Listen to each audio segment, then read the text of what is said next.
Investigações especiais no Fantástico. Passo não, né? Onde que nós estamos, né? Onde que nós estamos? Por muito pouco, Dona Maria de Lourdes não foi operada com material cirúrgico reaproveitado. Nessa oficina, um celular roubado é desbloqueado na hora.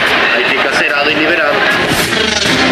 14 mortos, um assassino em série e uma cidade com medo. Muita gente, muito fugiu daqui e foi embora. E mais. Os mistérios da febre amarela. Por que os macacos africanos têm muita resistência à doença e os macacos das Américas são muito sensíveis? Um veredito contra o assédio. Eu estou dando a pena de 175 anos. Eu estou assinando sua pena de morte.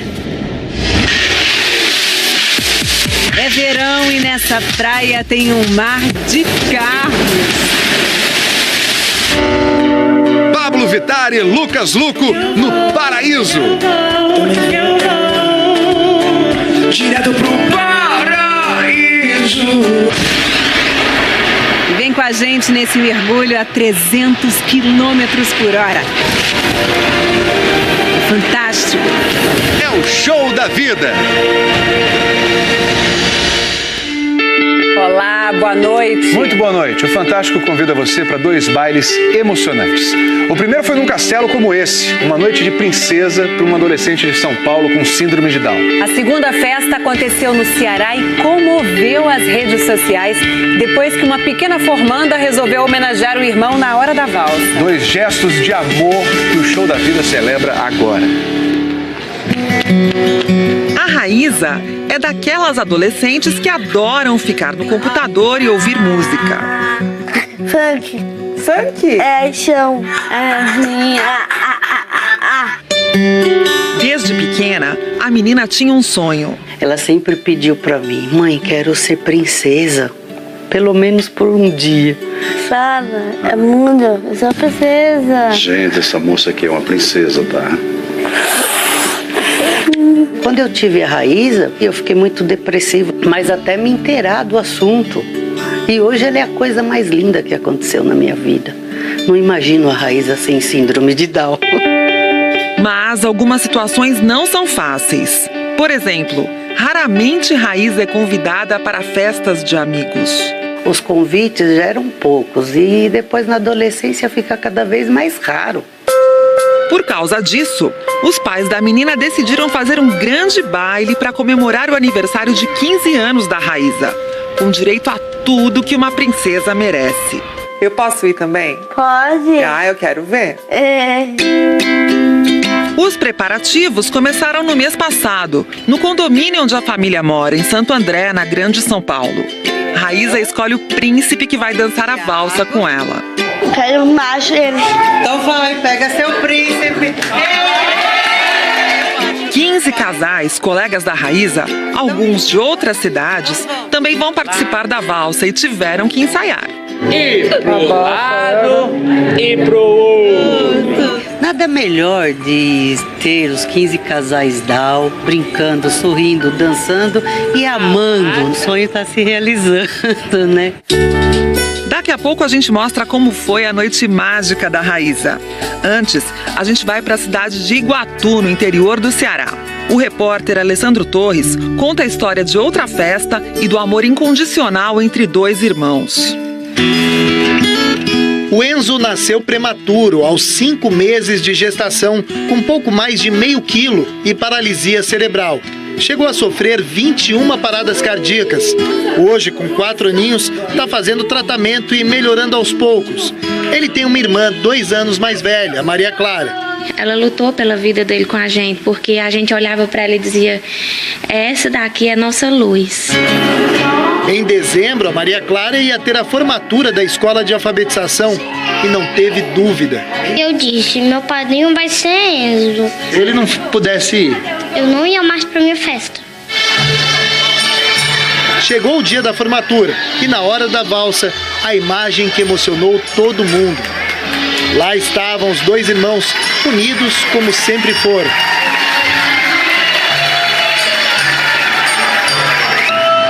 A família postou o vídeo na internet. Já foram 14 milhões de visualizações.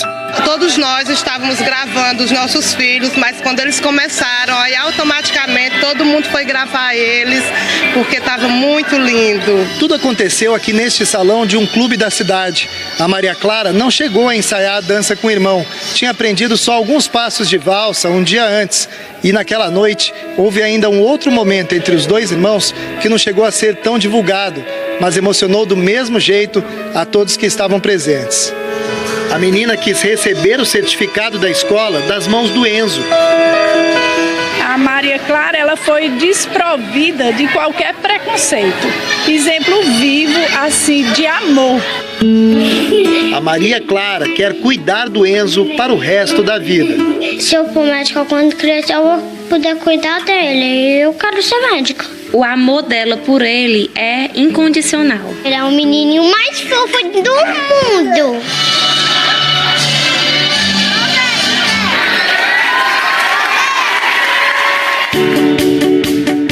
E em São Paulo vai começar a festa de 15 anos da Raíza. O dia da Raíza vai ser do jeitinho que ela sonhou, num castelo de verdade, com vestido de princesa e cercada das pessoas que ela mais ama.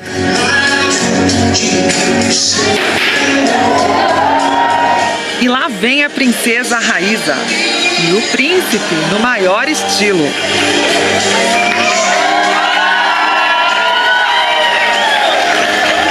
Depois, um momento especial. O pai dá para a filha um colar de ouro. Te amo.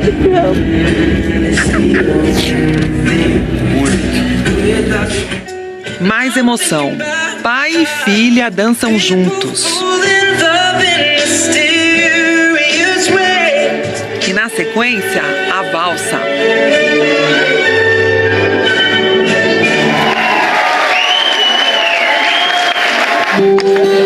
E princesa que é princesa merece um passeio de carruagem e uma declaração de amor dos pais. Mas como é grande o nosso amor por você.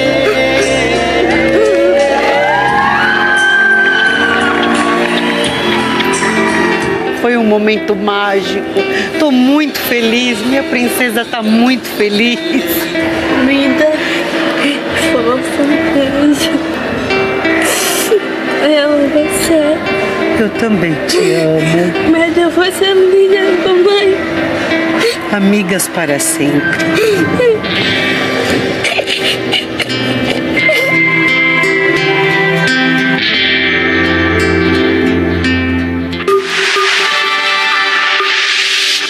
Poderia ter sido um filme de terror, mas virou um extraordinário exemplo de habilidade dos médicos. Marivaldo, de 11 anos, estava brincando quando caiu em cima de um espeto de churrasco que atravessou o coração dele. Começava ali uma corrida para salvar a vida do menino.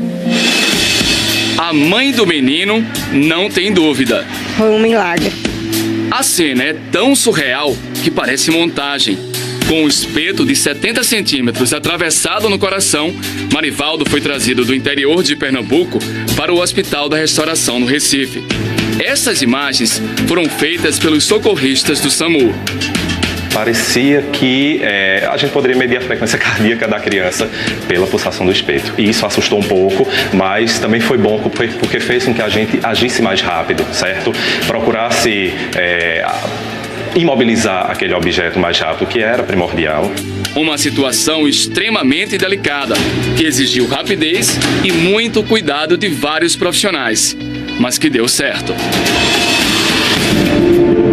São 170 quilômetros de estrada de Toritama, onde aconteceu o acidente há 10 dias, até o Recife. A mãe, Dona Maria das Dores, estava na sala e Marivaldo, de 11 anos, foi brincar com o sobrinho de 7 anos. Os meninos estão de férias e, sem os pais saberem, eles tiveram uma ideia de vir aqui para a parte de trás da casa, para o quintal, subir nessa escada para chegar na caixa d'água. Marivaldo estava nessa parte mais alta. Quando ele chegou ali, bateu num espeto que era guardado no telhado. O espeto caiu com a ponta virada para cima nesse balde. Logo em seguida, Marivaldo se desequilibrou porque aqui falta um pedaço de madeira e caiu de costas por cima do balde. Quando você bateu no balde, você sentiu dor? Não. Sentiu o quê? Só senti o espeto entrando. Marivaldo pediu ajuda ao sobrinho. Júlio César, corre, vai chamar a mãe, Júlio. Pensei que ele estava brincando e era uma espadinha que queria me assustar. Aí quando eu vi aquilo, eu doidei na hora. Nessa história, muitas pessoas ajudaram a salvar a vida de Marivaldo. Os médicos daqui da cidade, lá do Recife, o motorista da ambulância e a moradora desta casa. Na ação, ela já foi com a mão no espeto para puxar. Fui em cima e pedi para ela não puxar. Não puxe não, Dorinha, não puxa, pelo amor de Deus, não puxa. E eu ia tirar, a sorte é que a vizinha aí gritou, não, Dorinha, tu mata ele. Aí eu parei, mas eu ia tirar o espeto. Uma movimentação naquele espeto poderia então ter favorecido o sangramento e certamente esse sangramento, sem uma condição adequada, sem supervisão direta, ele teria realmente levado a um desfecho fatal dessa criança. O menino foi levado para o hospital da cidade. Era preciso impedir que o espeto se deslocasse. E foi feito o triplo X, aquela amarração, que é para fazer a sustentação do peso e igualar e normalizar para que não fique, certo, bambo de jeito nenhum. Era uma situação bem difícil. O hospital inteiro se mobilizou em volta daquilo. Marivaldo precisava ser operado no hospital com mais recursos, rápido e com muito cuidado. A ambulância partiu para o Recife.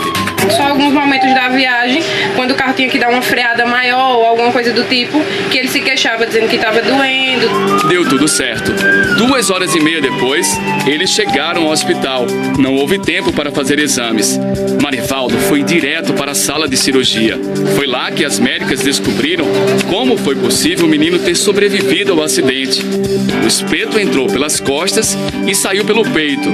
Atravessou o ventrículo esquerdo e saiu pelo átrio direito, que são as cavidades do coração, de onde o sangue é bombeado para órgãos como pulmões e o resto do corpo. Por sorte, não atingiu nenhuma válvula nem vasos sanguíneos, o que permitiu que o coração continuasse funcionando, mesmo perfurado. O próprio espeto, quando ele atravessou o coração, ele estava provocando um tamponamento. Ele estava evitando o sangramento. A ameaça da febre amarela fechou o zoológico de São Paulo essa semana. A visitação também foi suspensa em outros 2 parques depois que um macaco da região morreu vítima da doença. Como vivem em áreas de mata onde circulam os mosquitos transmissores da febre amarela silvestre, os macacos são as primeiras vítimas do vírus. Algumas espécies estão sendo dizimadas. Será que tem como proteger esses animais? Essa é uma armadilha para macaco prego. E esse é o macaco prego, chegando perto da armadilha. O equipamento foi instalado por pesquisadores da Universidade de Brasília que estudam os macacos de uma mata dentro da capital federal. A gente botou a banana para servir de isca para o animal. A ideia é que o macaco ele entra aqui por essa portinhola. Para pegar a banana que está atrás, ele vai acabar pisando na rampa. E pisando a rampa, ele fecha a portinhola. Mas macaco prego, de prego só tem um nome. É esperto. Rodeia, tenta roubar a banana pelo lado de fora, estica o braço sem tocar na rampa, percebe que é uma fria e se manda. Em 4 horas que a gente passou ali, nenhum macaco caiu na armadilha. Um pouco antes de começar a gravação, tinha caído um, que depois os pesquisadores anestesiaram para uma série de procedimentos. Ele está vendo a frequência cardíaca do animal, né? Ali eles já coletaram sangue. O que a gente está querendo aqui, com todos os dados coletados, é avaliar a saúde do animal. Entre outras coisas, os cientistas querem descobrir se os macacos têm ou já tiveram febre amarela. Até agora, a doença não foi detectada nos bichos dessa mata em Brasília. Mas em outros pontos do país, são muitas as mortes de macacos por febre amarela. Uma delas aconteceu no Zoológico de São Paulo. Por isso, essa semana, o Zoo e outros 2 parques vizinhos foram fechados. Juliana, o que está acontecendo com os macacos do estado de São Paulo? Eles vão acabar? A febre amarela vai matar todos os bichos? A gente espera que isso não aconteça, né? Existe a possibilidade da gente ter uma perda muito grande da população de bugios. A gente não teve nenhum caso, por enquanto, de bugio que tenha sobrevivido à febre amarela. foi quando um bugio apareceu morto num outro parque, o Horto Florestal, que foi dado o alarme de que a febre amarela silvestre tinha chegado à capital paulista. Era outubro do ano passado. O horto logo foi fechado e só reabriu agora em janeiro, com uma surpresa. Quando o parque reabriu, tinha esse medo que todos os macacos estivessem mortos, principalmente os frágeis bugios. E, de fato, mais de 80 morreram, mas 2 deles resistiram. Tinha visto um casal, parece que ainda está circulando por aqui, e estamos aqui tentando encontrá-los, né? Sobre os macacos pregos, uma notícia até melhor. De vez em quando essa área fica cheia de macaco prego, porque tem essa jaqueira. Quando cai uma jaca lá de cima, espatifa no chão, eles vêm tudo para cá para comer. Claro que, bem na hora que a gente veio gravar, não apareceu nenhum macaco. Mas a gente conversou com os funcionários do parque e todo mundo diz que aqui continua cheio de macaco prego, o que mostra que esse gênero de macaco tem uma resistência maior à febre amarela. Agora, por quê?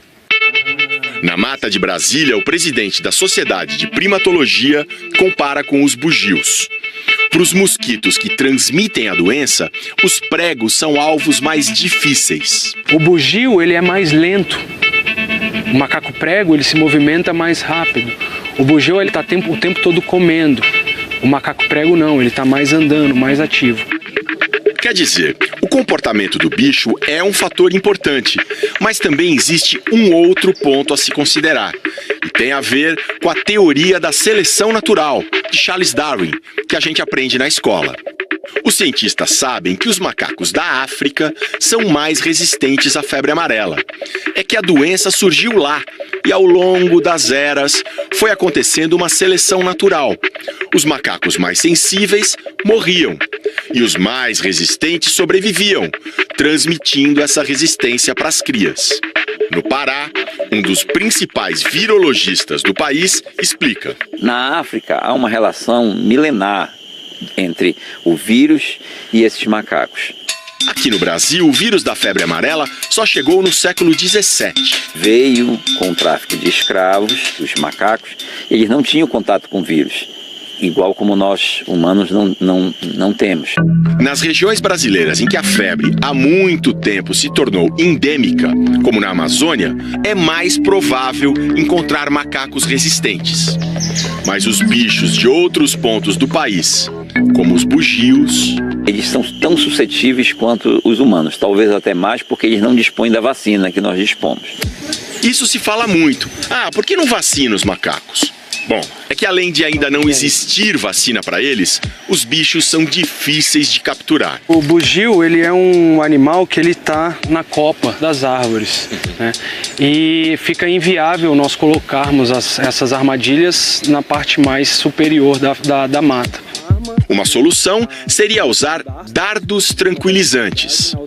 Mas ainda assim... Você ainda tem que acertar o animal, às vezes você erra. No momento que acertar, esse animal ele vai andar mais rápido, ele vai correr. Às vezes o animal ele entra para dentro de uma moita fechada, né? Uma árvore mais fechada, a gente não consegue ver. São milhões desses animais ao longo de todo o território nacional. E além de muito caro, logisticamente seria muito difícil. Na mata, a febre amarela é transmitida pelos mosquitos hemagogos e sabetes, tanto para os macacos como para os seres humanos que aparecem por ali. Os macacos, assim como nós, são hospedeiros do vírus, mas não transmitem a doença. E a morte deles é um aviso de que o vírus está por perto. E isso funciona como uma proteção. No zoológico de São Paulo, o macaco que apareceu morto e serviu como alerta não era de cativeiro. Ele vivia solto pela mata daquela área. Como prevenção, agora os macacos do acervo do zoo foram recolhidos. O zoológico paulistano tem 14 tipos de macacos ameaçados de extinção. Quanto tempo a gente vai sofrer ainda com isso e os animais vão sofrer ainda? Alguns meses, infelizmente. Uma previsão que diminua até maio, junho desse ano. Os animais protegidos podem ser uma esperança. Essa população pode ser utilizada para fazer a recomposição, né, dessa fauna que nós estamos perdendo, infelizmente, atualmente.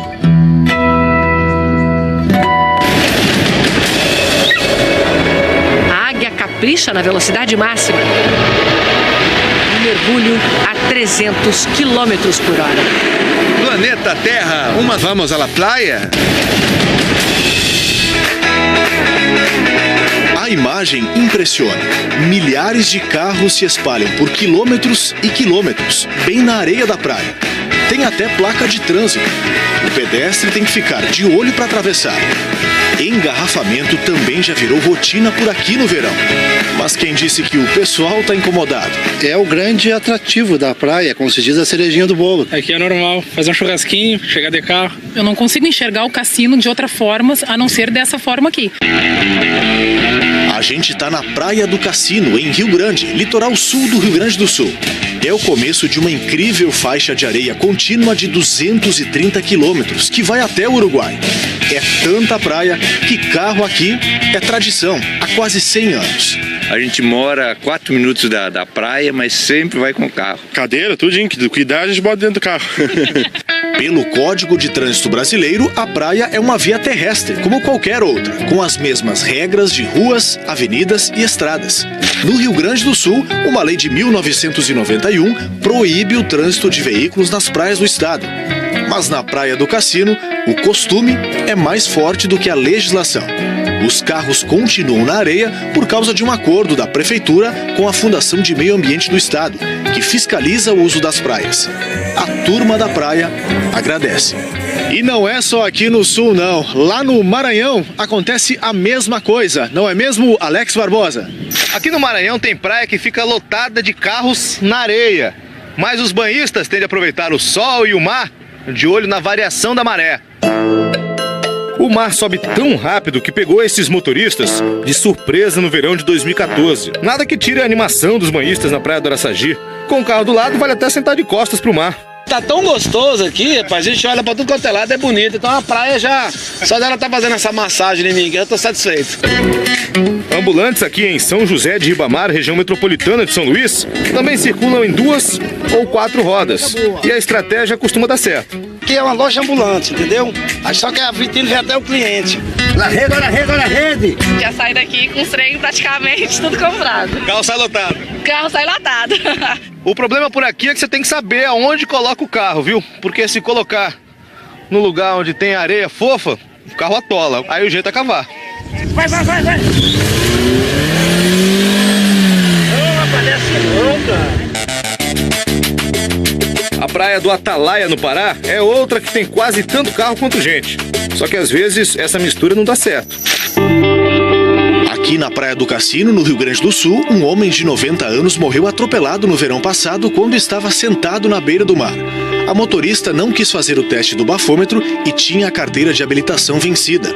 A prefeitura afirma que tem fiscalização na orla, mas esse pesquisador que usou drones para contar os carros diz que os motoristas estão indo cada vez mais longe por um lugar ou uma vaga ao sol.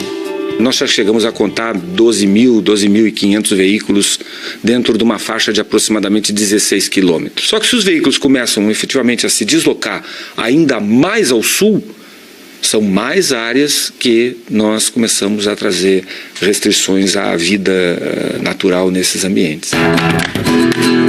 A cidade debate a criação de uma faixa de 300 metros sem veículos na praia, mas nada saiu do papel ainda.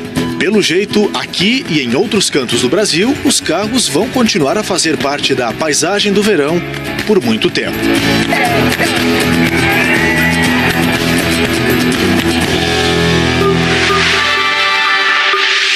O domingo foi de folia nos blocos de rua em todo o Brasil. Parece até que o carnaval já começou. No Rio de Janeiro, a folia teve ritmos variados. Samba na Ilha do Governador. Tambores no centro da cidade. No bairro da Barra da Tijuca, uma multidão acompanhou o trio elétrico. Na orla de Copacabana, a Beija-Flor fez uma prévia do desfile de carnaval. Em São Paulo, a alegria começou cedo na Zona Norte. No centro, as antigas fábricas do tradicional bairro do Brás serviram de cenário para o bloco Agrada Gregos. O bloco Filhos de Gil encheu o Largo do Batata, principal ponto de encontro do carnaval de rua da cidade. No Recife, teve o tradicional Aurora dos Carnavais, um encontro de blocos líricos que acontece há 19 anos. Ao todo, 28 blocos de várias cidades participaram do desfile.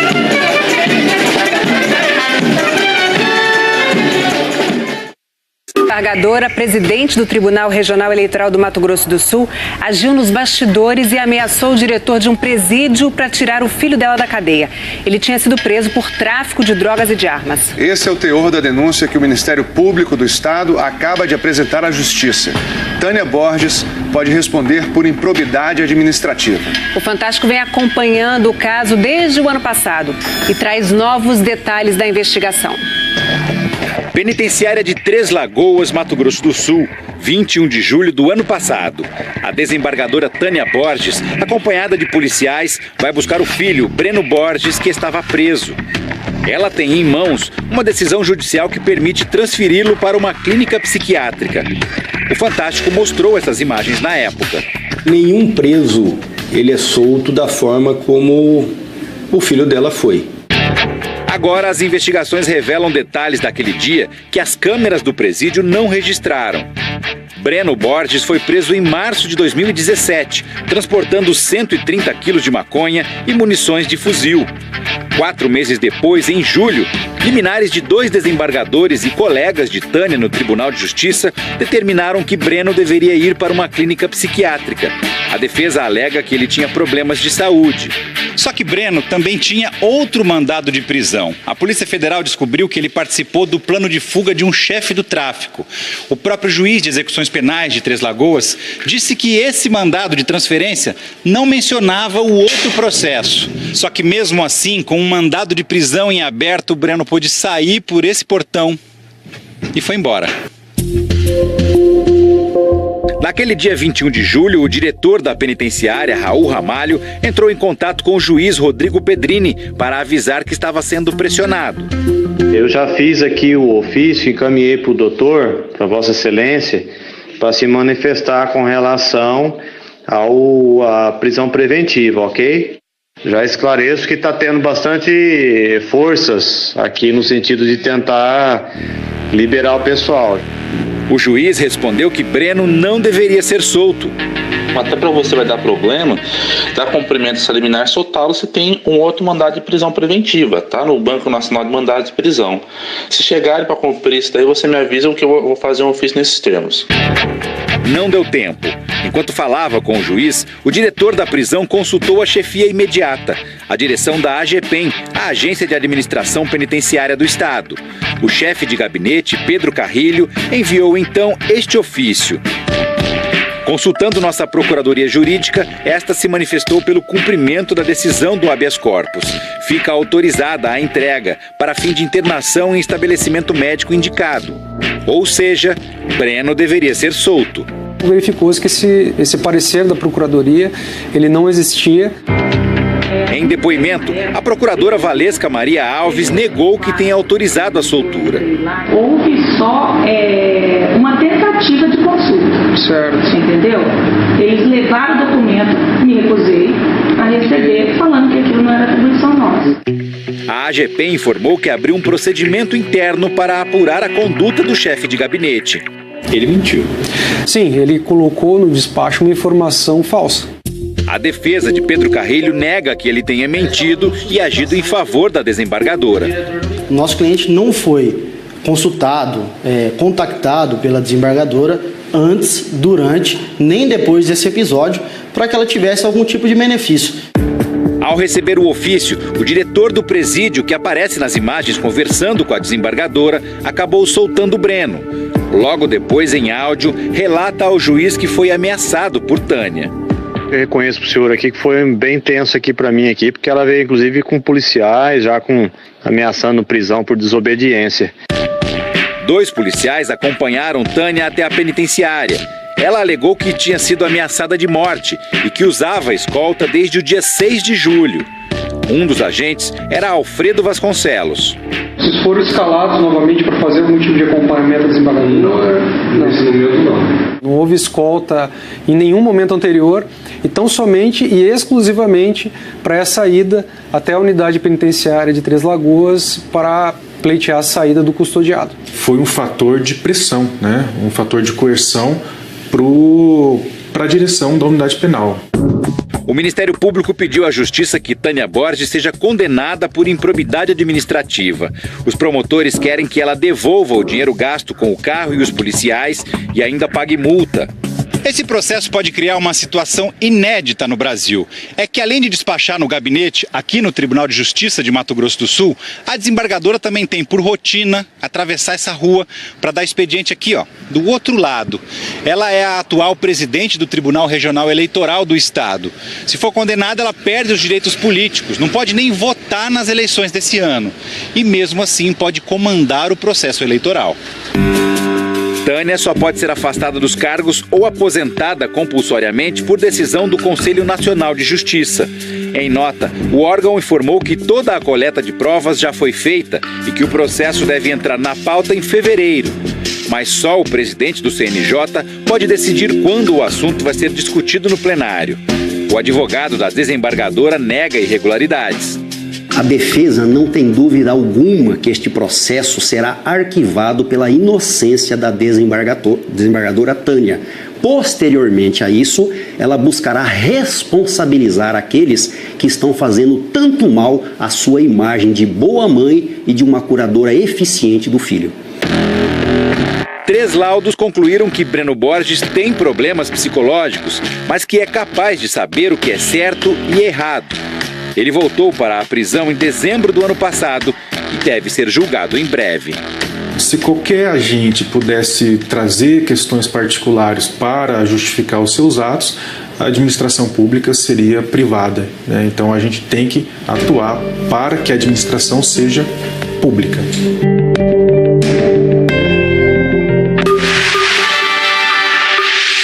As autoridades do Ceará identificaram 5 suspeitos do massacre de 14 pessoas num clube de forró na periferia de Fortaleza na madrugada de ontem. Essa foi a maior chacina da história do estado. E desde então a onda de violência não para. Outros 14 assassinatos foram registrados em lugares diferentes da região metropolitana da capital cearense. Era assim que o Antônio José, conhecido como Marrom, sustentava 9 filhos. E aí, galera, quem quiser merendar mais tarde é lá na banca do forró do Gado. O carrinho de lanche em frente ao clube de forró foi o primeiro alvo dos bandidos na madrugada de sábado. Marrom morreu na hora. Um filho dele, de 12 anos, levou um tiro na perna, mas sobreviveu. Este homem, que não quer ser identificado, disse que os moradores do bairro eram ameaçados por uma facção criminosa. Ele já vinha avisando, dizendo que invadir. Aí chegou um certo momento que, de tanto eles falar, ninguém acreditou, né? Até que chegou e eles vieram e fizeram o que disseram. Hoje foi enterrada Marisa Mara da Silva, de 37 anos, mãe de 6 filhos. Ela vendia lanches nesta banquinha em frente a um hospital de Fortaleza. Passou em frente onde tinha esse evento. Ela foi até uma banquinha comprar um churrasquinho. Quando voltou para falar com as pessoas conhecidas, foi na hora desse ocorrido. O desespero dos vizinhos no momento da invasão da casa de forró ficou registrado em mensagens enviadas por celulares. Ei, vocês estão rolando aí bala aqui, os clientes invadiram aqui, vocês estavam aí, galera. Passa a visão pra todo mundo aí, ó. Depois da chacina, as mortes continuaram em diversos bairros de Fortaleza. Um levantamento feito nas delegacias apontou 14 assassinatos da noite de ontem até a manhã de hoje. Mas a polícia não informa se eles podem ter sido uma retaliação à chacina. Ontem, o governador Camilo Santana, do PT, não gravou entrevista. Por uma rede social, disse que a barbárie não ficaria impune. Hoje ele se reuniu com representantes do Tribunal de Justiça do Ceará, do Ministério Público e da Polícia Federal. Aos jornalistas, disse que vai criar um centro integrado para combater o crime organizado. Também afirmou que vai pedir ao governo federal mais rigor na repressão às facções criminosas e no controle do tráfico de armas e de drogas. Camilo Santana declarou ainda que não perdeu o controle da segurança pública no estado. Se não tivesse controle, você não estaria aqui, meu caro. Se não tivesse o controle, você não estaria nem andando nas ruas de Fortaleza. certeza. Controle, nós temos todas as informações, o Ceará tem todas as informações em relação ao que acontece de homicídio todos os dias no estado. No sábado, depois da chacina, a polícia prendeu um homem que estava com um fuzil e hoje afirmou que identificou outros 5 suspeitos da chacina. 5 feridos, entre eles 2 menores, permanecem internados. O Ministério da Justiça afirmou que uma força-tarefa foi formada para ajudar a Secretaria de Segurança do Ceará com investigação e informações de inteligência. O objetivo, segundo o Ministério, é reprimir a ação dos grupos criminosos envolvidos na chacina. O ministro Torquato Jardim declarou que a União vai seguir oferecendo apoio técnico e financeiro aos estados, como vem fazendo regularmente. No Rio de Janeiro, um tiroteio entre policiais e bandidos em fuga provocou pânico num bloco de carnaval ontem à noite. Um garçom que estava trabalhando num bar morreu ao ser atingido por uma bala perdida. Outras 3 pessoas ficaram feridas.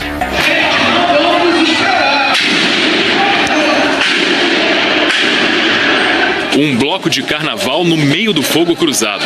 Policiais trocaram tiros com bandidos que fugiam em 3 carros. Teve pânico e correria em ruas da Tijuca, na zona norte do Rio. Pelo menos 15 tiros atingiram esse carro. Os bandidos se protegeram atrás dele para atirar nos PMs. Lá dentro estavam 2 amigas que voltavam de um outro bloco e escaparam sem ferimentos. Saiu bandido de tudo quanto é lado, começou a trocar tiro com polícia. Aí começaram a trocar tiro os bandidos, fizeram o carro dela de escudo. Esse outro carro de um aplicativo de transportes também ficou todo perfurado. A passageira foi baleada no braço. 2 policiais também ficaram feridos no tiroteio. Os polícias baleados dentro da viatura. Um garçom atingido por uma bala perdida morreu na hora. Samuel Ferreira Coelho tinha 24 anos. Os clientes contaram que o garçom estava servindo uma bebida na calçada quando o tiroteio começou. Ele levou um tiro de fuzil no peito. O Samuel estava cobrindo as férias de um amigo. Trabalhava aqui há 15 dias. No domingo, quando o dia clareou, deu para ver as marcas do tiroteio nas lojas e nos prédios. Seu Giovanni estava na janela com a mulher. A bala atravessou o vidro. Mais um pouquinho aqui, pegaria na minha cabeça, essa aqui, né? Pegaria na minha cabeça. É horrível. Os tiros também atingiram este bar. A polícia diz que os bandidos são traficantes da Rocinha, que tentavam fugir para outra favela na Zona Norte. Ninguém foi preso. Hoje, a Rocinha teve o 4º dia seguido de tiroteios. A PM fez uma operação na comunidade. Ontem, uma moradora de 70 anos foi atingida no braço e por um tiro de raspão na cabeça. Na quinta-feira, o soldado Tiago Chaves da Silva morreu após ser baleado no confronto com traficantes. Foi o 11º policial assassinado esse ano no Rio. É hoje a história da primeira pessoa nascida no Brasil a perder a cidadania e ser extraditada para os Estados Unidos. Ela é acusada de matar o marido americano. É agora, pacientes em risco. O Fantástico denuncia um escândalo na saúde. No Espírito Santo, uma quadrilha contrabandeava e reutilizava materiais médicos descartáveis que deveriam ter ido para o lixo. A polícia chegou a entrar num hospital para evitar que uma paciente fosse operada com produtos reprocessados ilegalmente. Dona Maria de Lourdes tem um problema antigo no ombro. Ia ser operada pelo plano de saúde no dia 26 de outubro do ano passado, no Metropolitano, um hospital particular da Grande Vitória, no Espírito Santo. Quando estava tudo pronto para Dona Maria ser levada para a sala de cirurgia... Chegou a enfermeira e falou assim, não vai ser possível fazer sua cirurgia hoje, porque o material que era para vir da senhora não chegou. Na verdade, a razão do cancelamento foi outra. Graças a uma denúncia anônima, a polícia chegou ao hospital a tempo de impedir que materiais cirúrgicos descartáveis fossem usados de novo, ilegalmente, na operação da Dona Maria. Até ser procurada pelo Fantástico, ela que acabou sendo operada no mês passado, não sabia de nada. E a gente luta para fazer, ainda passa umas coisas dessas ainda, sem saber, né? Então vamos confiar em quem mais? Naquele dia, ninguém foi preso, mas começou ali uma investigação que descobriria crimes gravíssimos. A polícia descobriu uma máfia internacional que promove o contrabando de materiais e produtos dos Estados Unidos. Esses responsáveis utilizam material cuja importação é proibida e utilizam materiais em cirurgias cujo reprocessamento é proibido. Na semana passada, uma operação do Núcleo de Repressão do Crime Organizado, o NUROC, Prendeu os donos e um enfermeiro da empresa Golden Hospitalar, que vendia esses produtos para hospitais, planos de saúde e médicos como se fossem novos. Foram feitas buscas na empresa e também na empresa Esterileto, contratada pela Golden para esterilizar os produtos. Há envolvimento de médicos, de empresários, com empresas que vendem esses materiais que são utilizados em cirurgias ortopédicas, de enfermeiros, instrumentadores, que utilizam basicamente materiais cujo reuso é proibido. Num telefonema gravado com autorização da Justiça, Marcos Stein, um dos donos da Golden Hospitalar, conversa com um integrante da quadrilha que encomendou o material. A conversa aconteceu logo depois que a polícia evitou a cirurgia da Dona Maria de Lourdes. Eu passei um problema agora com a vigilância sanitária, com outros órgãos competentes, e eles estão no meu pé. Marcos quer nota fiscal da importação fraudulenta, mas com medo também quer devolver o material. Com essa auditoria que eu estou tendo na empresa, ela só pode entrar com nota. O que eu combinei com você foi eu te mandar o material, eu não tinha nota, ele não aceitam devolução desse material. Eu já paguei sobre o transporte desse material, a gente fez desse jeito, deixando claro que não é um material legal. O mercado sabe. Com a ajuda da Vigilância Sanitária da cidade de Serra, onde fica a sede da Golden e o hospital, a polícia descobriu que os materiais foram reprocessados mais de 2.500 vezes entre 2016 e 2017. Inclusive agulhas e fios de sutura descartáveis. A dona da Esterileto diz ao repórter Roger Santana que a culpa é de um ex-sócio dela. O que houve foi uma falha pela gestão antiga da entrada desse material na empresa. Ela diz que tomou medidas para evitar que isso aconteça de novo. A gente está sendo até muito chato com os clientes quando alguém tenta enviar para a gente alguma coisa que não pode ser processada. As empresas, então, elas mandam materiais que não podem ser processados? Sim, testam a gente o tempo inteiro. Na busca feita na sede da Golden Hospitalar, a polícia encontrou carimbos de 3 médicos e um receituário assinado e carimbado por um 4º médico, só que em branco. Isso é um documento do médico, particular do médico, ele não pode fazer. E é uma prática muito suspeita. Os 4 médicos estão sendo investigados. E pacientes que eles operaram no Hospital Metropolitano estão preocupados. Dona Nilza teve de fazer uma cirurgia na mão no fim do ano passado. É horrível saber, a sensação é muito ruim. Porque, na verdade, estou correndo risco, né? E se tivesse dado algum problema mais sério? Seu Carlos operou o joelho. Se teve algum problema na minha cirurgia, vou ter que investigar, né? Os riscos vão desde uma infecção por vírus, por hepatite, né, até micobactéria. E esse dano que pode ser causado à saúde desse paciente, ele nem sempre vai aparecer hoje. Ele pode aparecer daqui a 10 anos. A polícia ainda investiga quantos procedimentos e cirurgias foram feitos com o que deveria ter sido descartado. E também quantos e quais pacientes podem ter sido vítimas do esquema. Já se sabe que entre as pessoas operadas ou submetidas a procedimentos estão algumas que têm câncer. As investigações apontam numa prática mais usual do que se imagina e que acontece no país inteiro, que é um crime gravíssimo contra a saúde da população. Uma segunda empresa distribuidora de material médico no Espírito Santo, a Alpha Medical, está sendo investigada pelo reprocessamento de material descartável. O próprio proprietário confessou que de 2012 a 2016 ele realmente vendia produtos reprocessados, proibidos. A Alpha diz que os envolvidos diretamente na investigação foram demitidos tão logo identificadas irregularidades na conduta dos mesmos. Nós já fizemos nota técnica de orientação para todos os hospitais do estado para que não usem material dessas 2 empresas.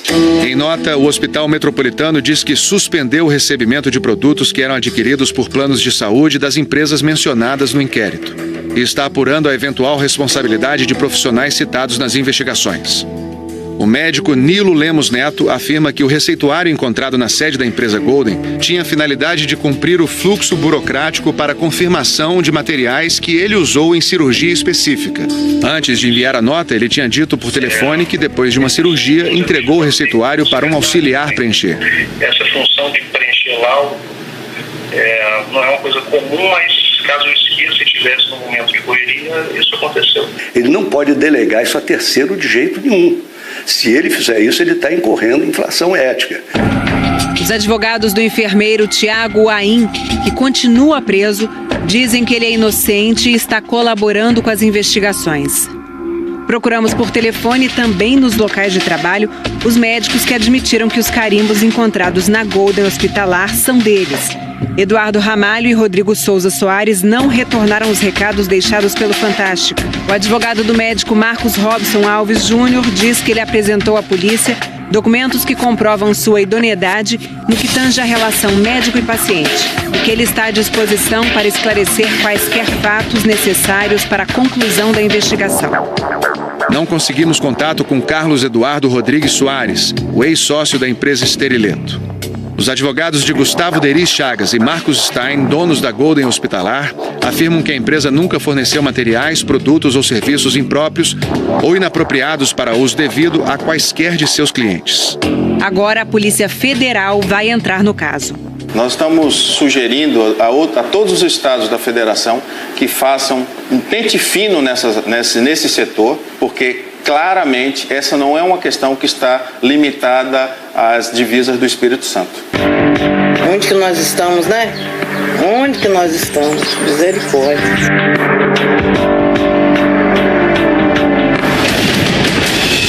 No próximo domingo passado, o Fantástico mostrou o caminho dos celulares roubados. Com o aplicativo espião, nós monitoramos os aparelhos e chegamos até os ladrões. Agora você vai ver a facilidade dos bandidos para desbloquear e clonar os celulares. A reportagem é de Giovanni Grisotti.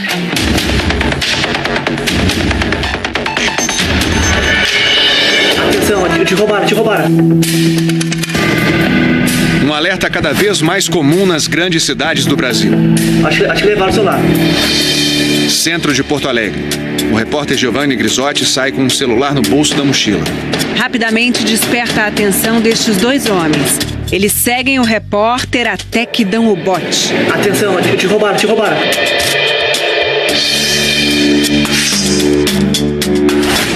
E logo depois do roubo, vejam só, circulam tranquilamente como se nada tivesse acontecido. O que eles não sabiam é que o celular do repórter estava equipado com um aplicativo espião. O objetivo era acompanhar o caminho que ia ser feito pelo aparelho.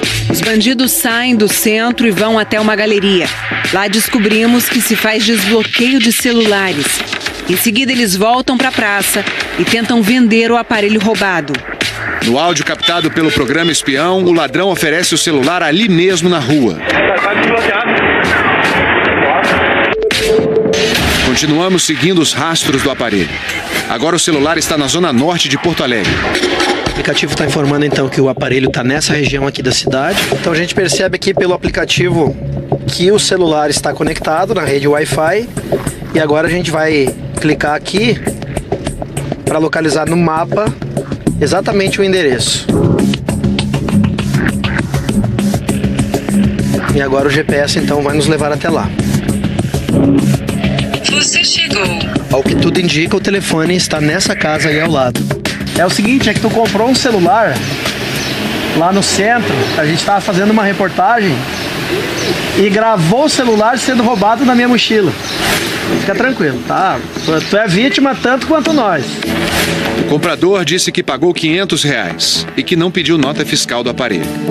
Porque eu tava sem celular, querendo ligar pra minha família e não tinha como. Como que reage ao saber que comprou sem saber um celular roubado? Oxe, filho. Ela tá me tremendo, pelo amor de Deus. Ficou alguma lição assim de tomar mais cuidado na hora de comprar de novo alguém da rua? Mariba, mais nunca, você é doido. Agora estamos em São Paulo. Esta oficina desbloqueia celulares roubados. Dá para dar o número do e-mail. Como? Dá para retirar esse número. Aí fica zerado e liberado. Cada celular tem um código único de identificação, o e-mail. É como um chassi de carro. E assim como os carros, celulares também podem ser clonados. O primeiro celular. E é isso que alimenta a indústria do roubo. Daí ele cria outro e-mail, no caso. Sim, ele fica zerado, tu cria outro, um e-mail novo. Ou seja, o celular ganha uma nova identidade. A fraude também acontece no centro do Rio de Janeiro. Não tem outro risco de bloquear, porque a gente troca a numeração do e-mail. Ah, vocês trocam a numeração? Não tem como de bloquear. Daí fica com outra numeração? Não sei qual, porque é a Box que faz isso. Tem uma máquina específica para fazer isso. Ah, tem uma máquina? Isso não é feito na mão, não. Para tentar acabar com a fraude, as operadoras e a Agência Nacional de Telecomunicações dizem que vão tirar da rede todos os celulares piratas ou que tiverem o e-mail adulterado. Se por acaso um aparelho que tenha sido furtado, tenha sido clonado com um e-mail irregular, ele também não irá funcionar. A medida ainda vai ser implantada em maio. A questão é, será que vai funcionar? Fizemos um teste com um celular roubado. Seguindo as regras de segurança, o repórter Giovanni Ghisotti ligou para a operadora. É o que qualquer pessoa deve fazer em caso de roubo ou perda do aparelho. Em quanto tempo entra o bloqueio no sistema? Tem um prazo de 24 horas para ser bloqueado o aparelho. Levamos o celular para uma loja no centro da capital gaúcha.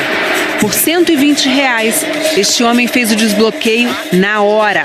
Todos os operadores vão voltar. O celular voltou a funcionar usando o e-mail que pertence a outro aparelho, uma clonagem. E o mais grave, sem qualquer restrição na Anatel. O e-mail em si foi verificado por nós, ele é um e-mail normal, sem nenhum registro quanto a roubo, furto ou perda. É alguma coisa que merece uma atenção, mas que não é corriqueira, é um fato isolado. Enquanto isso, os ladrões seguem agindo. Estava no metrô, aí estava muito lotado, aí o cara puxou o celular do meu bolso, eu não senti. Botou o revólver na minha cabeça, pediu o meu celular, meu relógio e o celular da minha amiga. É um tipo de crime que só cresce. Na semana passada a gente mostrou aqui outros 2 flagrantes de roubos a celular. Pegaram. A polícia não identificou o ladrão de São Paulo. Já em Porto Alegre, a mulher e o homem que roubaram o celular foram afastados de suas funções no governo do Rio Grande do Sul e na prefeitura de Porto Alegre. Para tentar se proteger, alguns consumidores fazem o seguro do celular. De 2017 até agora, a procura pelo serviço aumentou 70%. Foram 300 mil celulares indenizados somente este ano no Brasil. Não é barato. O seguro pode chegar a 25% do valor do aparelho. O celular de R$1.000, ele vai pagar R$1.000, vai pagar mais 270 do seguro. Se acontecer o sinistro, é descontado do valor da nota fiscal dos R$1.000, 25% da franquia, ele vai ter 750 para receber um outro aparelho e pagar a diferença e levar o mais caro. Depois de 8 celulares roubados, essa mulher não fica mais sem seguro. A sensação é horrível, né? A sensação é como se levasse uma parte de ti, porque eles não estão roubando só o teu... Eles não estão roubando um aparelho com número, eles estão roubando os momentos que tu passou com a tua família, eles estão roubando as lembranças que tu tem de alguém também no teu celular, eles estão roubando o teu trabalho. E atenção para mais um golpe. Além de roubar o celular, os bandidos enviam mensagens com links falsos, como se fossem o fabricante do aparelho, para coletar os dados da vítima. A mineira Isadora caiu direitinho. Foi um golpe, né? Uma pessoa que tem certo conhecimento, né? Porque era exatamente igual ao aplicativo. Conseguiu o meu número, não sei como, me enviou essa mensagem com esse link falso e conseguiu coletar meus dados que eu mesmo inseri, achando ser o link da Apple. A dica para evitar cair nesse tipo de golpe é: a Apple jamais manda esse tipo de notificação.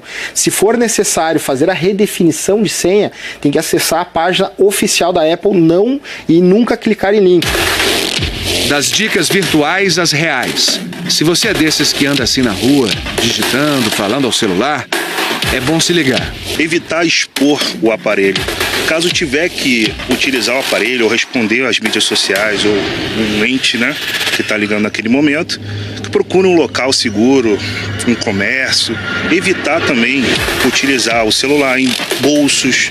É mais atenção, cuidar para que não seja alvo desses criminosos.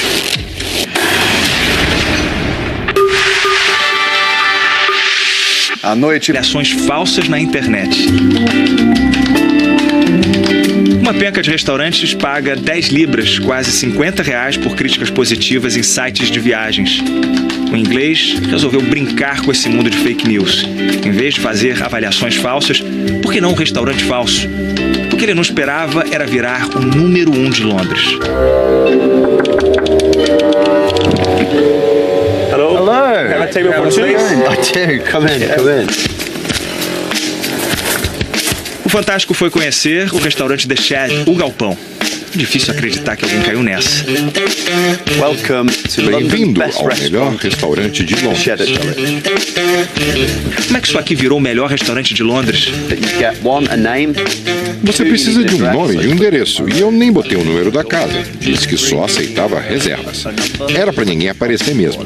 Depois comprei um telefone só pro The Shed e criei um site. No cardápio inventado, o Oba apostou num conceito excêntrico. Em vez de pratos, prometia servir sensações. O chefe interpreta o astral do cliente. Então pedi para ele fazer uma receita dessas pra gente. Essa aqui é a minha vieira grelhada, a receita que a vovó fazia pra mim. One that grandmother used to make.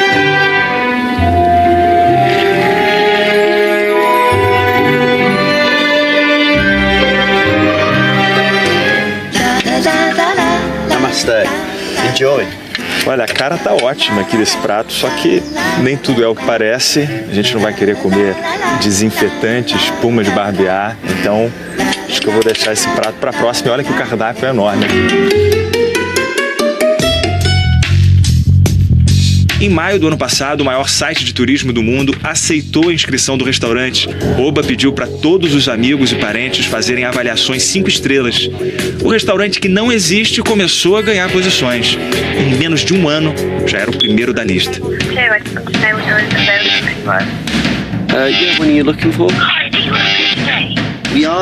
Oba recebia ligações dia e noite e desconversava. A desculpa era sempre a mesma. A gente só tem mesa para daqui a semanas. Um dos maiores críticos culinários de Londres tuitou: até que enfim o restaurante reconhece que comida é sobre sensações. Eu quero experimentar a contemplação. As pessoas andavam pela rua tentando descobrir onde ficava o restaurante. Oba decidiu dar a Londres o que a capital queria e por uma noite o The Shed existiu. Em vez do cardápio falso, Oba teve que improvisar. Ele comprou um monte de comidas prontas e aceitou 8 clientes. A casinha ficou lotada de galinhas à escolha do cliente, tipo lagosta de restaurante chique. O DJ aumentava o som para disfarçar o alarme do micro-ondas. Oba conta que dali a 40 minutos, um casal que veio da Califórnia foi embora furioso. Mas na sequência, outros já queriam reservar uma próxima noite. Assim que a brincadeira foi divulgada pelo jornalista, o site de viagens tirou o The Shed do ranking e deu dicas para ficar de olho nas avaliações. Desconfie do uso excessivo de exclamações e exageros. Cuidado quando houver uma onda de avaliações positivas. Investigue o perfil de avaliadores que elogiam demais. O site garante que tem tecnologia para identificar avaliações falsas, ainda que para Oba a história tenha sido muito real. Voltem sempre, Brasil.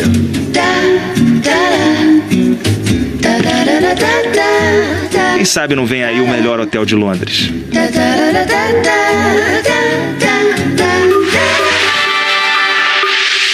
Subiu para 103 o número de mortos no ataque terrorista de ontem em Cabul, a capital do Afeganistão. O atentado também deixou 235 feridos. Segundo o governo afegão, os terroristas pintaram 2 veículos para que ficassem parecidos com ambulâncias. Os explosivos que estavam num desses veículos foram detonados numa rua lotada. O grupo Talibã reivindicou a autoria do ataque, que foi o mais violento no país desde maio do ano passado. Hoje, no Vaticano, o Papa Francisco pediu preces pelas vítimas e questionou: até quando o povo do Afeganistão vai ter que enfrentar o que chamou de violência desumana?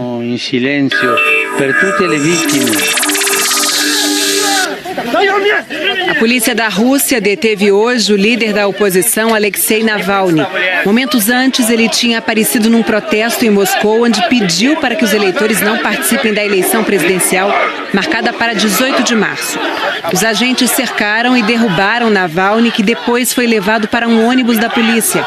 Alexei Navalny está proibido de participar da eleição.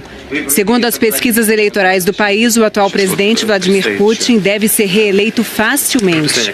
Mas neste domingo, manifestantes foram às ruas de uma centena de cidades russas para protestar contra a eleição presidencial.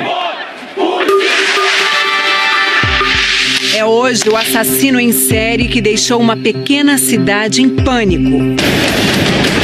É agora, o escândalo de abuso sexual que revoltou o mundo. 175 anos na prisão. Larry Nassar, ex-médico da seleção de ginástica dos Estados Unidos, foi condenado esta semana por abusar sexualmente de garotas, algumas quando ainda eram crianças. Durante 7 dias, dezenas de mulheres compartilharam no tribunal suas histórias de dor. Depoimentos fortes e emocionantes que você vê agora.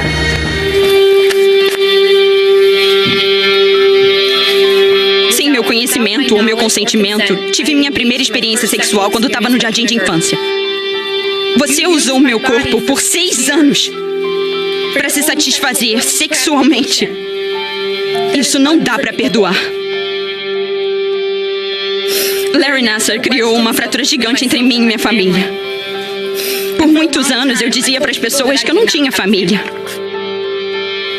Sempre que a gente brigava, meu pai me dizia: você precisa pedir desculpa pro Larry. O que mais me machucou foi ver o momento em que meu pai percebeu o que tinha acontecido. Nós dois tentamos de tudo para reconstruir a nossa relação, até que ele se suicidou, em 2016. E você já deve ter percebido agora que garotinhas não ficam pequenas para sempre. Elas se transformam em mulheres fortes, que voltam para destruir seu mundo.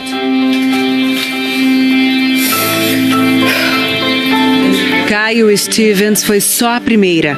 Mais de 160 mulheres relataram que foram abusadas sexualmente por este homem. Larry Nassar, ex-médico do time de ginástica dos Estados Unidos. No banco dos réus, ele vai ouvir todo o sofrimento que causou. Eu pensava que treinar para as Olimpíadas seria a coisa mais difícil que eu teria que fazer na vida. Acontece que o mais difícil foi me dar conta que eu fui vítima de Larry Nassar. Ninguém estava preocupado se a gente estava sendo abusada. Eu fico brava comigo mesma por não ter percebido antes. E isso está acabando comigo. Apesar de eu ser vítima, eu não quero e eu não vou viver minha vida como uma. Sou atleta olímpica. Jordan Weber foi medalhista de ouro em Londres em 2012. Simone Biles e Gabby Douglas, duas campeãs olímpicas, também foram vítimas de Larry Nassar. Assim como Ali Heisman, dona de 6 medalhas nos Jogos. Larry, você consegue perceber que nós, esse grupo de jovens mulheres que você tanto abusou por tanto tempo, somos fortes. E você não é nada.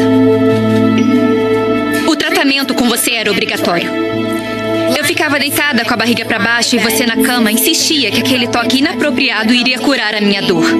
Você mentiu para mim e me manipulou. E quando me tocava, dizia que estava de olhos fechados porque estava cansado. Mas na verdade, estava tocando uma criança inocente para se satisfazer. Seus abusos começaram há 30 anos.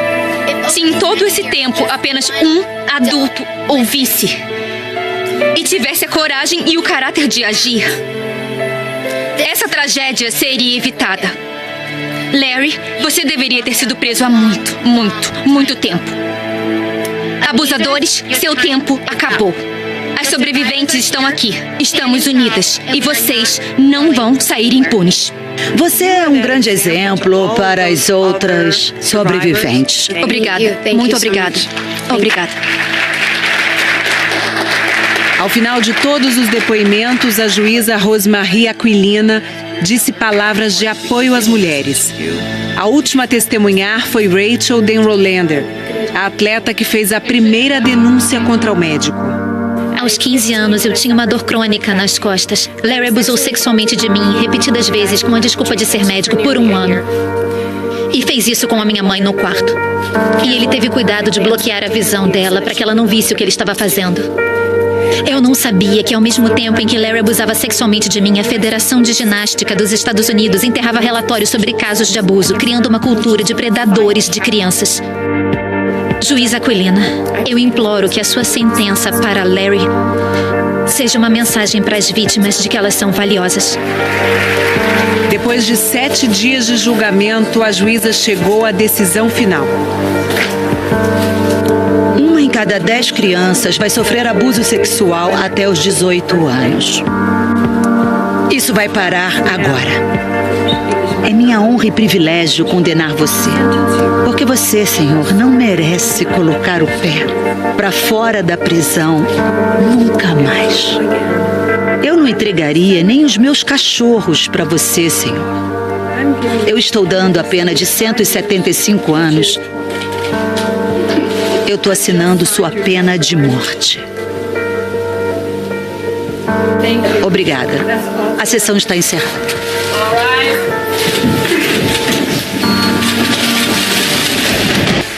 Cláudia Cristina Sobral. Para o Supremo Tribunal Federal, ela não é mais brasileira, apesar de ter nascido e crescido aqui. Aos olhos da justiça, ela só tem uma nacionalidade, americana. E por isso acabou sendo mandada de volta para os Estados Unidos, onde vai responder pela morte do segundo marido. A primeira brasileira nata a ser extraditada para sentar-se no banco dos réus. Ele me apertava o pescoço, me batia na cara, me empurrava.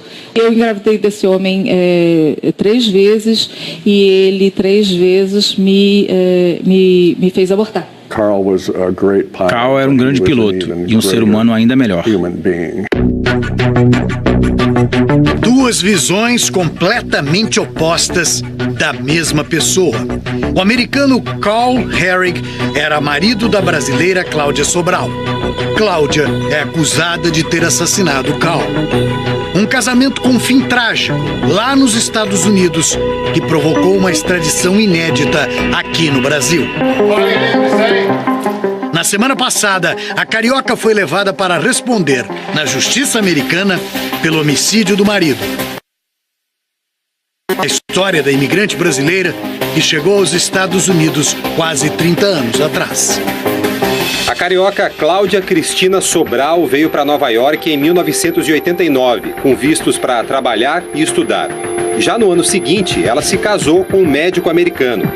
Passou a se chamar Cláudia Cristina Bolt. Foi com um novo sobrenome que ela se tornou cidadã americana em 1999. No Serviço de Imigração e Naturalização, Cláudia fez o juramento exigido. Declaro que renuncio inteiramente à fidelidade a qualquer país estrangeiro do qual eu fui cidadão até agora. Pouco tempo depois, ela e o marido se separaram. E após 5 anos, Cláudia conheceu outro americano na internet. Carl Herrig tinha sido piloto da Força Aérea Americana. Participou de mais de 200 missões. Quando conheceu Cláudia, Carl era major da reserva. 2 meses depois, eles se casaram em Las Vegas. Vieram morar nesta casa, na cidadezinha de 5.000 habitantes, onde ele nasceu, no interior do estado de Ohio. No início, a relação era boa. Eu acho que no começo era muito boa, pelo menos era o que ele me contava. Só que um pouco mais pra frente houve problemas. Eu era obrigada a andar nua dentro de casa, com um salto. Eu não era permitida, hora nenhuma, vestir roupa dentro de casa. Eu sentia muito frio, sou uma pessoa que sinto frio, sou brasileira. Meu irmão era uma das pessoas mais educadas que você poderia conhecer. Ela tinha que ter alguma justificativa, mas eu não acredito nisso que ela diz. Em depoimento à polícia, o primeiro marido de Cláudia contou que ela abusava dele tanto física quanto mentalmente e que o casamento acabou principalmente porque Cláudia era desonesta com as finanças do casal. O ex-marido disse que Cláudia transferia dinheiro para uma conta dela no Brasil. Era março de 2007. O piloto tinha um compromisso como reservista da Força Aérea, mas não apareceu na base militar. Amigos dele estranharam o sumiço, ligavam, mas ele não atendia, até que avisaram a polícia. Os policiais vieram até a casa e encontraram o corpo aí dentro, no pé da escada, com 2 tiros nas costas e 1 na cabeça. Os policiais descobriram que o revólver encontrado na casa foi comprado por Cláudia dias antes do crime e que ela aprendeu a usar a arma num estande de tiros. A perícia confirmou que a munição usada saiu do revólver de Cláudia. A justiça determinou que Cláudia fosse presa, mas ela não estava mais nos Estados Unidos. No mesmo dia em que Carl foi visto pela última vez, Cláudia saiu de casa com o carro do casal, disse uma testemunha. O mesmo veículo encontrado mais tarde no aeroporto da região. A investigação descobriu que foi lá que Cláudia começou a viagem, que terminou no Brasil. Quando voltou aqui para o Brasil, Cláudia Sobral não mostrou preocupação em se esconder. Ela morou um tempo no interior do estado do Rio de Janeiro, mas logo mudou aqui para Brasília, onde casou de novo e retomou a carreira, criando um escritório de contabilidade bem sucedido neste prédio, num dos bairros mais nobres aqui do Distrito Federal. Durante 6 anos, o sucesso do escritório ajudou a afastar o passado. Mas em 2013, a vida de Cláudia começou a mudar outra vez. Em 2009, nós recebemos um pedido do governo americano de extradição da Cláudia, por ter supostamente cometido um crime em 2007 nos Estados Unidos. Nós imediatamente respondemos que nós não extraditamos brasileiros. Nós não tínhamos conhecimento que ela havia solicitado e obtido a nacionalidade americana lá. Em 2013, o ministro da Justiça, por meio de uma portaria, decidiu por considerar que ela havia perdido, de fato, a nacionalidade brasileira. Cláudia tentou resgatar a cidadania. O Superior Tribunal de Justiça chegou a cancelar a portaria, mas a essa altura, o processo de extradição já estava no Supremo Tribunal Federal. E ao contrário do Superior Tribunal de Justiça, o STF julgou que Cláudia havia perdido mesmo o direito de ser brasileira. A partir daí, já como estrangeira, a contadora foi presa para aguardar o fim do processo de extradição. O que ela me passou, ela não fez nada. Entendeu? Ela se diz inocente? Inocente. Sempre? Sempre. Mais do que inocente, Cláudia declarou ser vítima de um marido violento e desequilibrado. Não queria ter filhos. Ele justificava isso que ele queria uma mulher bonita, no top dele, no nível dele, e uma mulher que engravida, ela tem estria na barriga. Ao mesmo tempo que eu passava essas humilhações todas, 2 horas depois o homem era outro homem. Então, assim, ele confundia a minha cabeça. Eu achava que ele podia mudar. Acusações fortes, mas que não mudaram a situação de Cláudia. Em março do ano passado, a primeira turma do Supremo bateu o martelo. Defiro o pedido de extradição. A decisão foi cumprida dia 17 agora de janeiro, quando um avião fretado pelo governo americano pousou aqui em Brasília e Cláudia foi escoltada por agentes da Interpol direto para Ohio, onde ela já chegou como presidiária. Desde o dia que ela tirou ela de lá do presídio, eu não tenho contato com ela, eu não sei o que aconteceu, ninguém me falou nada. A perda da nacionalidade e a consequente extradição de Cláudia tem tudo para surpreender também a comunidade brasileira no exterior. Só em 2015, mais de 10 mil brasileiros pediram naturalização nos Estados Unidos. Muitos não sabem que, por isso, podem deixar de ser brasileiros. Com certeza, você pode ter a dupla cidadania. Antigamente eu penso que era assim, você tinha que renunciar à cidadania brasileira. Hoje você não precisa. Muitas pessoas vêm no escritório, perguntam às vezes sobre isso. A gente nota, né, que infelizmente a nossa comunidade carece de informações. E as informações nos sites do governo brasileiro não ajudam. O Ministério da Justiça diz que é preciso fazer requerimento para deixar de ser brasileiro. E veja a página do Ministério das Relações Exteriores. Ontem foi corrigida, mas até sexta-feira dizia: não há qualquer restrição quanto à múltipla nacionalidade de brasileiros.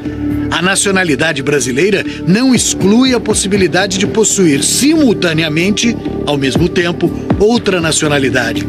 A perda de nacionalidade brasileira somente ocorrerá no caso de vontade formalmente manifestada pelo indivíduo. Só que o caso da Cláudia fez o Supremo Tribunal Federal esclarecer.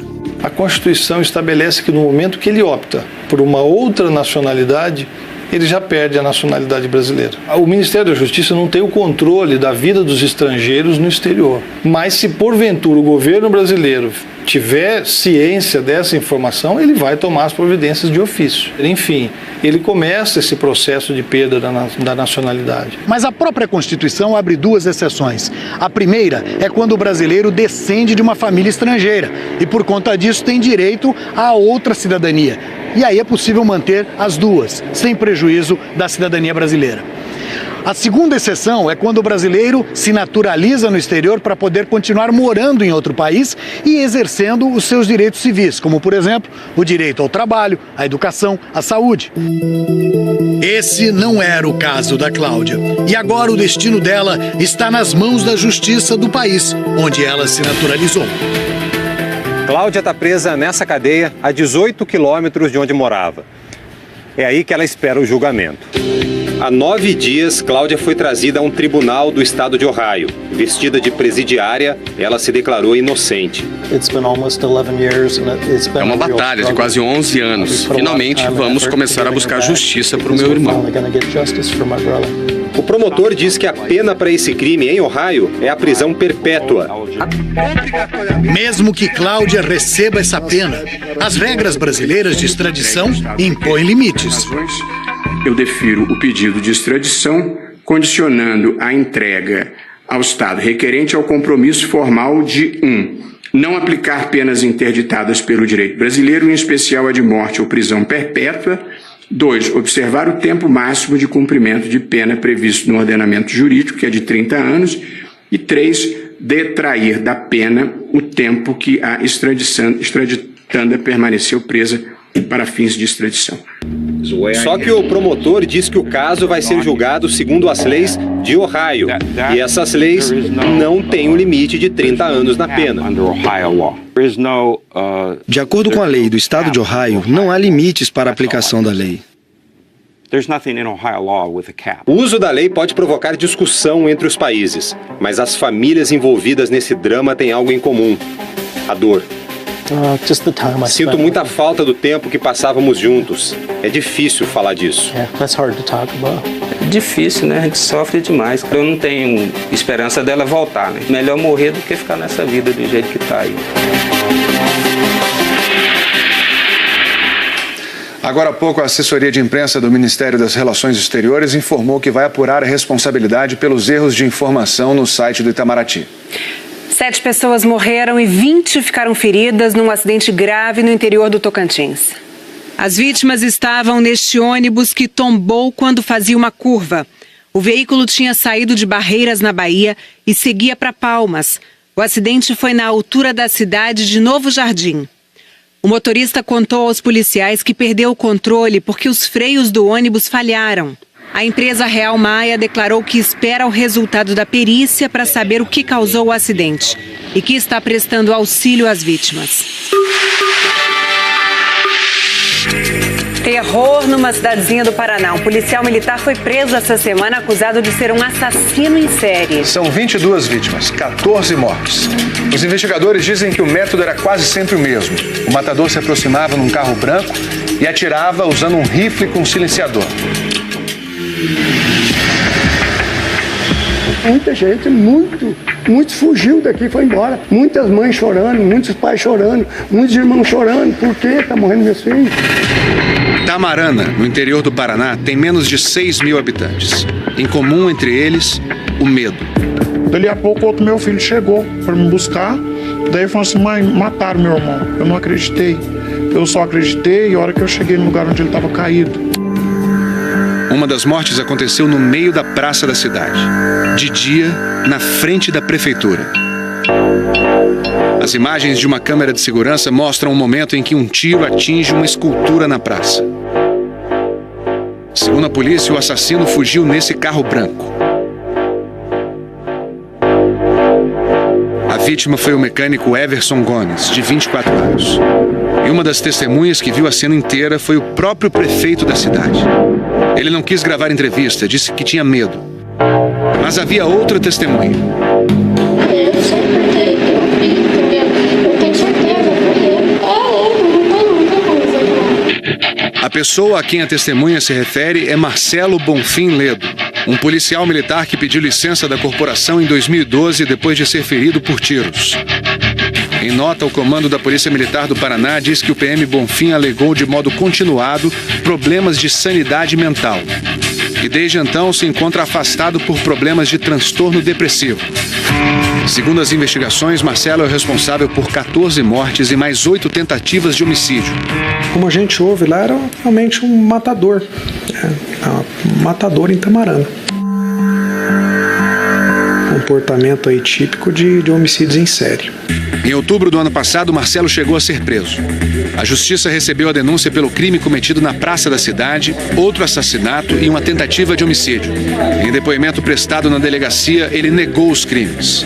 Eu queria que fala que a investigação me interessa, porque onde vai dar isso aí? O que está acontecendo isso aí, entendeu? A partir do momento que ele foi preso, muitas testemunhas e muitas vítimas começaram a procurar a delegacia. Muitas informações começaram a chegar de várias mortes. Essa lista foi crescendo para 10, 15, até que chegou agora nesse número de 22 vítimas, né, desse mesmo autor. Em 31 de dezembro de 2017, menos de 2 meses depois de ser preso, o PM Bonfim conseguiu um habeas corpus no Tribunal de Justiça do Paraná. A decisão ela não foi adequada para as investigações, tendo em vista o temor que as testemunhas sentem em relação a isso. Marcelo Bonfim Ledo começou 2018 como um homem livre.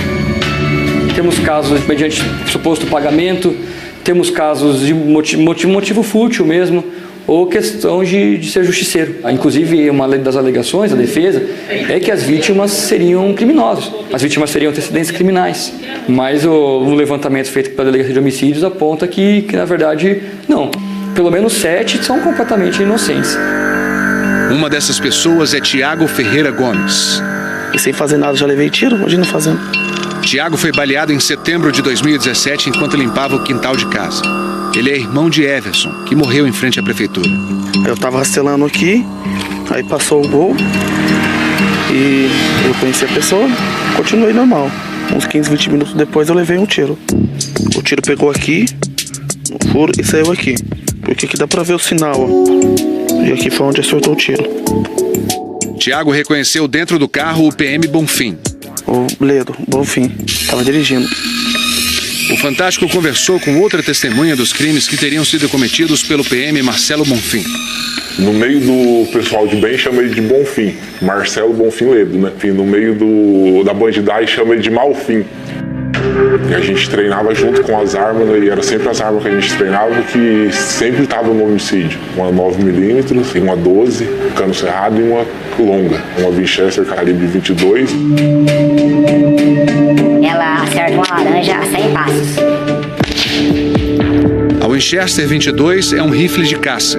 A bala de calibre 22 é pequena e normalmente se deforma quando atinge o alvo. Assim, o teste de balística para identificar de que arma saiu o tiro fica muito mais difícil. Por isso, seria a arma preferida do PM Bonfim. Ela silencia 100%, ninguém ouve. Quem que é esse policial? É o Marcelo. Marcelo Bonfim Ledo. Isso. Entre as armas apreendidas estava este revólver calibre 38. Essa arma foi a responsável pela nova prisão do PM Bonfim. Ele foi preso na última quinta-feira. Em nota, os advogados do PM Bonfim disseram que os processos ainda estão na fase de investigação e que não há provas contundentes que confirmem as acusações da polícia e do Ministério Público. Marcelo Bonfim Ledo está preso no quartel da PM em Curitiba. Um teste de balística mostrou que o revólver 38 apreendido pela polícia foi usado para matar João Paulo Fonseca dos Santos. João Paulo saiu de casa na manhã de 8 de fevereiro de 2017. Andava por essa estrada de Tamarana até uma cidade vizinha. Ia preencher um currículo para uma vaga de emprego. Foi morto no caminho.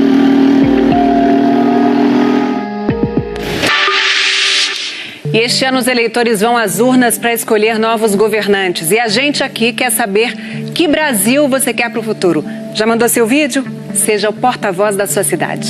Você deve se posicionar, assim como eu estou, num lugar que identifique a sua cidade, sempre de dia. Aí você pode pedir a alguém que grave um vídeo seu no celular. Eu vou pedir aqui para o Fabiano, da IPTV, gravar pra gente. O celular deve estar sempre na horizontal, assim, ó, deitado. A pessoa que vai gravar deve se posicionar a 1 metro, mais ou menos, uns 2 passinhos de você, para captar melhor a imagem sua com a cidade. E se não tiver ninguém para te ajudar, você pode fazer uma selfie, gravando o vídeo usando o extensor do celular. Você tem que mantê-lo na horizontal, né, e fazer durante o dia, posicionando de maneira a captar a sua imagem e a imagem que identifica a cidade de onde você está falando. Ou você faz o vídeo assim mesmo, ó, sozinho, sempre mostrando o lugar em que você está. Começando com seu nome completo e a cidade de onde está falando. Você tem 15 segundos para dar o seu recado. E você responde a pergunta: que Brasil você quer para o futuro? É isso aí. Para participar e rever as dicas de como gravar o seu vídeo, basta ir ao site do Fantástico ou acessar direto g1.com.br/Brasil que eu quero. Não deixa a sua cidade de fora não, grava o seu depoimento e manda aqui pra gente. Vamos encerrar vendo mensagens? Bora, tá na hora. Nossas mensagens flutuantes, por favor. Vamos ver o que o pessoal tá falando nas redes sociais, no site do Fantástico. Eu quero ver a primeira mensagem aqui do Jean Javarini. Ele diz o seguinte: impressionante como alguém pode brincar com as vidas das pessoas em troca de dinheiro e ganância, reutilizando material hospitalar. Essa reportagem mostrou realmente um absurdo. É um absurdo. E aqui a gente tem a Danaê Borges D'Amico. A reportagem do Fantástico dessa festa da princesa e da menina dançando valsa com o irmão é uma lição de amor. Que bom que a gente pode mostrar isso também. Foi lindo mesmo. Mensagem aqui da Joyce Klausker. Ela diz o seguinte: Thor, nosso Schnauzer, olha lá o vídeo, aprendendo a caçar com a raposa. Olha a atenção do bichinho. Isso é fantástico. Isso é fantástico. Tá colado. Os bichos estão atentos demais no planeta Terra. O Jorge Nunes Bernardo mandou também aqui, ó, Dudu latindo para o cachorro latindo no Fantástico. Ele sempre se estressa vendo seus semelhantes na TV. Continuou fazendo sucesso. É a matéria em cima da matéria, os cachorros enlouquecendo. É isso aí. Valeu, pessoal. Terminou aqui o Show da Vida. Vem aí o Thiago Leifert e a votação do primeiro paredão do BBB 2018. Depois tem Domingo Maior com Will Smith na pele de um herói fora do comum, Hancock. Esse é muito louco, esse Hancock. Eu já vi esse filme, muito bom. Uma ótima semana pra você. Beijo, tchau, boa noite. Um abraço, pessoal.